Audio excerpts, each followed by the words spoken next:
Hi, everybody. Welcome back. I'd like to talk to you today about creating satisfying conclusion paragraphs for the research proposal. So, to start the research proposal, generally you open with an engaging introductory statement, which pulls the reader into your writing.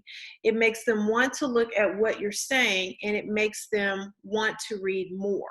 So, you have to do it strategically by offering historical or factual data. Perhaps you offer a rhetorical question, or maybe you even use an anecdotal introduction where you tell a story in order to get your reader involved in your work.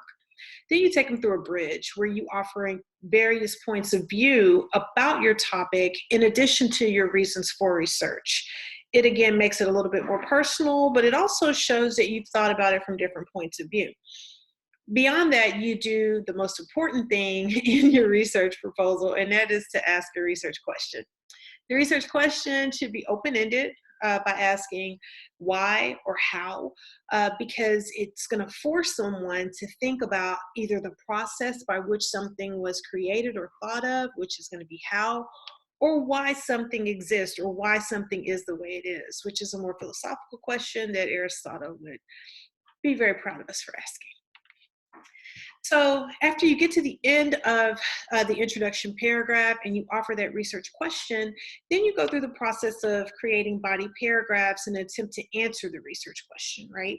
So when you write those body paragraphs, you're introducing the articles that you've read, you're summarizing them in a way that's satisfying for your audience, and you're keeping in mind the entire time what your research question actually is so that you can give information that will speak to exactly how these articles or why these articles are sufficient to answer your research question, right? So when you get to the next phase of this process, which is the final phase of the process, you will write a conclusion paragraph. In this conclusion paragraph, you should have what I like to call a hypothesis. It's a hypothesis, right? So we call it a hypothesis in science, and it's where you have an assumed outcome that you're expecting from an experiment, and then you conduct the experiment to see if it's going to actually produce the outcome that you logically deduced would happen. The same is true with this research proposal idea.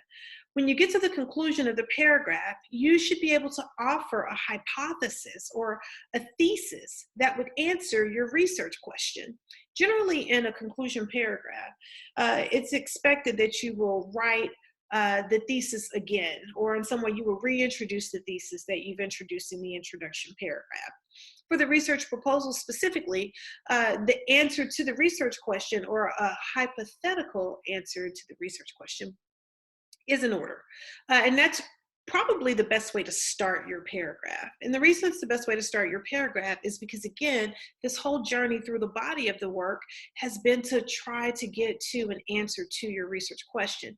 And in the conclusion, you should pretty much have one that matches the work that you thought through in the body paragraph, right? So you want to open with your hypothesis or your thesis statement, right? Then you want to add a conclusion transition word to that idea to indicate that we've reached the end of the paper. So you don't necessarily have to say in conclusion. That's kind of a boring way to end.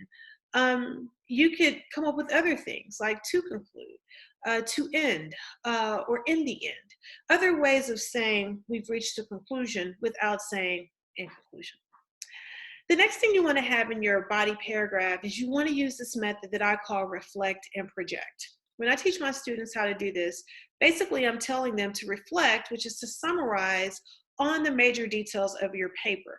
Most of us learn how to do this in grade school from K through 12. They've been teaching us how to write conclusions where we reflect back on what we've said in our essays. At the collegiate level, we kind of expect that you will take it a little bit further. To do that, you want to add the project method, which is something that you may be hearing today for the first time. In projections, what we do is we think about how our research or how our findings or what we have learned could be looked at in the future, maybe by another team of researchers, maybe by other students, maybe by other professors, maybe by civic leaders, or people who are in the industry that you're writing about. So you want to give them ideas to show that you not only read this information, you can not only summarize this information, but you can even operate in the office of a thinker and scholar by saying, in the future, I think more people need to think about this topic in this way. All right. So as you're doing the reflect and project method, you want to make sure that you tidy up the entire paper. So you don't only do it through hypothesis, which is reflecting on your uh, research question, which is your thesis of your paper, but you also do it through reflecting on the topic sentences that you've offered in the body paragraphs, right? So you want to go back to those topic sentences and you want to expound upon them a little bit more by projecting maybe how these particular topics or topic sentences can be thought about in the future through other forms of research. So there you have it. When you get to the end of this paper, you should ask a final question. And not a final question, you should offer a final thought. It could be a question. It doesn't have to be a question. It could be anything. But you want to offer a final thought that's going to leave a lasting impression on your audience, okay? So it should be something that you've thought through. So this could be a question or this could be a statement, but it needs to be something that is profound. So I tell my students all the time, hey, listen, when I am eating my Chick-fil-A and grading your paper, I want to, at the end of the meal, still be thinking about something that you said in your paper. So make sure that you say something interesting. And who knows, what you say at the end of your paper could produce a whole new body of research on your topic. I hope you've learned a little bit about the research proposal process, and I'll see you in future videos as we talk about other forms of essays. Have a good one.